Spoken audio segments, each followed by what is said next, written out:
উত্তর বঙ্গোপসাগর ও বাংলাদেশের উপকূলীয় এলাকায় থামেনি অতিবৃষ্টির শঙ্কা। এই খবর জানাতে বাগেরহাট থেকে যুক্ত হচ্ছেন সহকর্মী এস সোহান। সোহান, কেমন দেখছেন বর্তমান পরিস্থিতি? কি জনমনে কি আতঙ্ক বিরাজ করছে কিনা?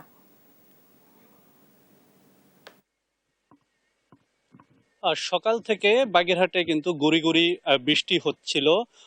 তবে বেলা 10টার পর থেকে সেই বৃষ্টিও থেমে গেছে। এই মুহূর্তে কিছুটা গুমট আবহাওয়া বিরাজ করছে বাগেরহাটের উপকূল জোরে। তবে আসার কথা হচ্ছে আবহাওয়া অধিদপ্তর মোংলা সমুদ্র বন্দর সহ বাংলাদেশের সকল সমুদ্র বন্দরে যে 3 নম্বর সতর্কতা ছিল, সেই 3 নম্বর সতর্কতা সংকেত কিন্তু তুলে নিয়েছে। এবং মোংলা আবহাওয়া অধিদপ্তরের মোংলা কার্যালয়ের কর্মকর্তা হারুনার রশিদের সাথে আমরা কথা বলেছিলাম। তিনি আমাদেরকে জানিয়েছেন যে এবারে যে ঘূর্ণিঝড়টি হওয়ার কথা ছিল, সেই ঘূর্ণিঝড় আপাতত বাংলাদেশের উপকূলে আঘাত আনার সম্ভাবনা নেই। এই কারণেই কিন্তু তারা যে সতর্ক সংকেত ছিল সেই সতর্ক সংকেত তুলে নিয়েছে।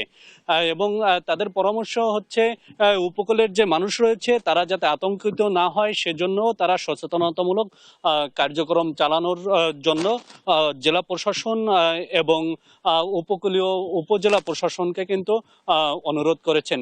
এছাড়া আমি যদি আজকে আবহাওয়ার বিষয়ে আপনাদেরকে একটু বলি, সেটা হচ্ছে আমরা সকাল থেকে দেখেছি বাগেরহাটের বিভিন্ন নদী এবং খালের কিন্তু পানি বেড়েছে।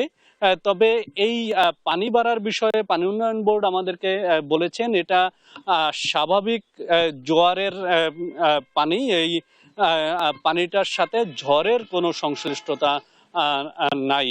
এছাড়া বাগেরহাটের অভ্যন্তরে কিন্তু মংলা সমুদ্র বন্দর রয়েছে। সোহান, অনেক ধন্যবাদ আপনাকে। বাগেরহাট থেকে তথ্য জানাচ্ছিলেন সহকর্মী। এই বিষয়ে আরো জানতে আমরা যুক্ত হচ্ছি এই মুহূর্তে কক্সবাজারে রয়েছেন সহকর্মী আব্দুর রহমান। রহমান, কেমন দেখছেন এই মুহূর্তে বর্তমান পরিস্থিতি? কি আর জনমনে আতঙ্ক বিরাজ করছে কিনা? যেমনটি জানাচ্ছিলেন ইশিকা আজিজ, আপনি কক্সবাজারে গতকালকের যে 3 নম্বর সতর্ক সংকেত ছিলেন সেটি এখন নামিয়ে ফেলা হয়েছে। কক্সবাজারের আকাশে এখন কিছুক্ষণ মেঘ কিছুক্ষণ রোদ এই অবস্থায় রয়েছে। এবং কক্সবাজারের আবহাওয়া অফিস আমাদেরকে যেটি জানিয়েছে যে আগামী 26 তারিখে একটি লঘুচাপের সৃষ্টি হওয়ার সম্ভাবনা রয়েছে, যার কারণ ফলে কক্সবাজারে গুড়ি গুড়ি বৃষ্টি কখনো রোদ থাকবে।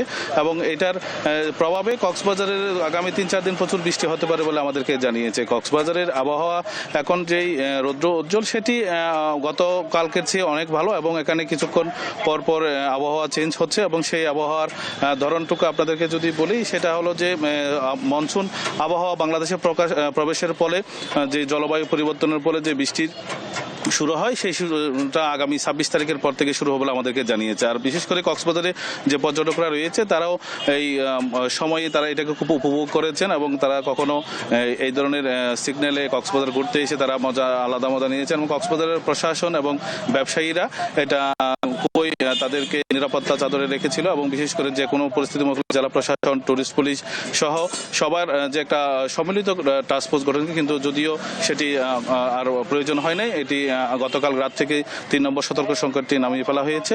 এবং আগামী 2-3 দিনের মধ্যে কক্সবাজার সহ এই অঞ্চলে প্রচুর বৃষ্টির সম্ভাবনা রয়েছে বলে আবহাওয়া অফিস আমাদেরকে জানিয়েছে।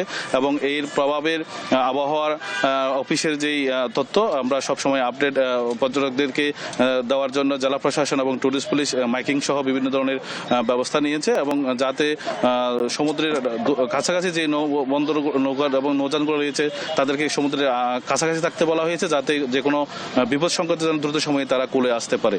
এবং বিশেষ করে লাইফ গার্ড কর্মীরা রয়েছেন, তারা পর্যটকদেরকে মাইক দিয়ে তারা বিভিন্ন ধরনের মাইকিং করে সতর্ক করতেছেন।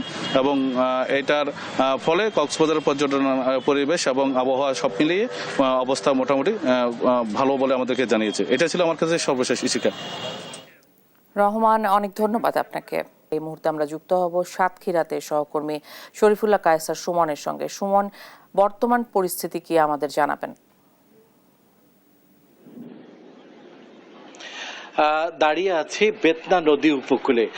ইশিকা, আপনি জানেন যে গত পরশু এবং গতকাল ছিল 3 নম্বর সতর্কতা সংকেত।